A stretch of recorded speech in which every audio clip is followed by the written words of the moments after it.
Estamos de volta para dar sequência às superaulas Enem 2011. Dessa vez, os professores Fábio e Brás vão te levar para uma viagem pela poesia brasileira no século XX. Eu vejo você daqui a pouco.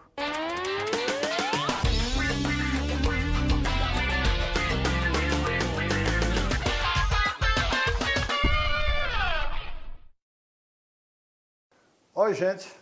Eu sou o professor Brás. Eu sou o professor Fábio.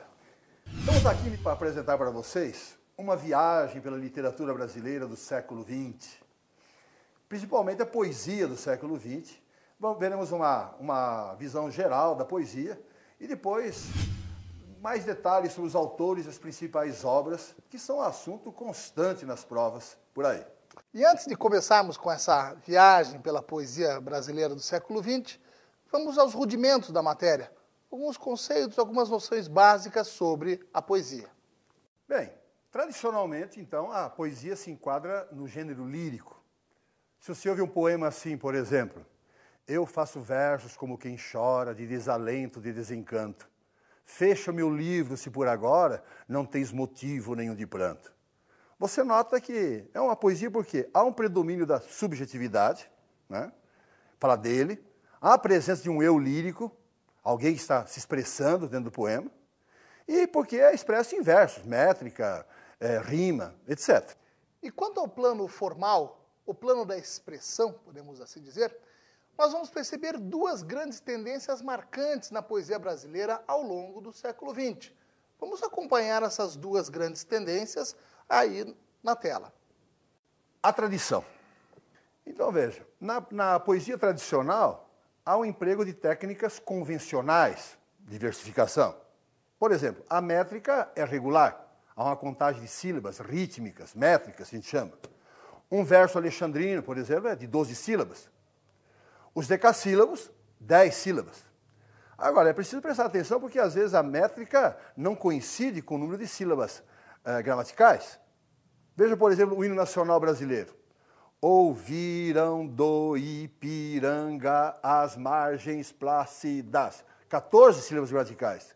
Se você vai cantar o hino nacional, você vai dar um ritmo. Ouviram do Ipiranga as margens plácidas. Não conta. Quando o verso tem 7 sílabas, redondilhas maiores, é uma versificação tradicional e popular. Minha terra tem palmeiras, onde canta o sabiá. Sabe? 5 sílabas, redondilhas menores. Ou seja, então, a poesia tradicional tem formas fixas, né? E a linguagem é mais formal, mais gramatical. Bem, e temos também as manifestações poéticas ao longo do século XX que se rendem mais à modernidade, buscam formas, então, mais inovadoras. Agora, na tela, você pode até acompanhar comigo algumas dessas características dessa poesia de feição mais inovadora. Há um emprego, então, de técnicas mais inovadoras. Há um uso de uma métrica mais irregular. Quando falamos de métrica irregular, nós vamos perceber que os poetas fazem uso mais dos versos livres. Versos livres são aqueles versos que não apresentam um número igual de sílabas métricas. Então, cada verso não vai ter aquela regularidade como, de repente, nos versos mais isométricos, versos regulares, como na tradição. Então, com o professor Brás, você viu também algumas métricas, decassílabos, redondilhas maiores ou menores. Já no esquema de versos livres, tudo isso aí é deixado um pouco de lado. Também vamos ter o uso dos versos brancos, versos sem rimas, versos em que você não tem um ajuste de rimas dentro de um poema. Enfim, nas formas rendidas mais à modernidade, você vai ver que os nossos autores vão fazer uso de formas mais inovadoras e a linguagem vai ser mais informal. Bem, com relação ao conteúdo, né, há uns temas que são recorrentes na poesia brasileira do século XX. Por exemplo, um certo tributo ao classicismo, referência à mitologia, ou à religiosidade, principalmente no simbolismo, a brasilidade, que vem lá do século anterior com o romantismo e que é uma das características básicas da poesia moderna, um nacionalismo crítico, e a discussão sobre a própria condição humana, né?